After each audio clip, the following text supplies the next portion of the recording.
A person becomes great not because he has not failed. A person becomes great because failures has not stopped him. அதாவது எந்த விதமான தோல்விகளையே சந்திக்காததுனால ஒரு மனுஷன் பெரிய மனுஷன் ஆகிட முடியாது.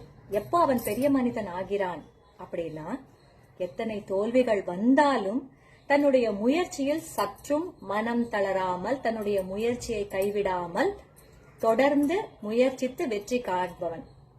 தொடர்ந்து முயற்சித்து வெற்றி காண்பவனை தான் உலகம் ஒரு பெரிய உதாரணமாக பார்க்கும், இல்லையா? வெற்றி பெற்றவர்கள் எல்லாமே அப்படித்தான் வெற்றி பெறுகிறார்களா அப்படின்னா 99.99% அப்படித்தான். எல்லாருக்குமே தாத்தா சொத்து அப்பா சொத்து எல்லாம் வரதில்லையே. உங்களுக்கு இருக்கா இல்ல எனக்கு தான் இருக்கா? இல்லையே. சோ நம்மளோட உழைப்பு தான் நம்மளை காப்பாத்தும், நம்மளுடைய முனைப்பு தான் நம்மளை செயல்படுத்தும், இல்லையா? அப்படி இப்படி தோல்விகள் வரத்தான் வரும். அதுக்காக நம்ம துவண்டு போயிடக்கூடாது. Let's keep working. நிச்சயமா நம்ம ஜெயிப்போம். Take care.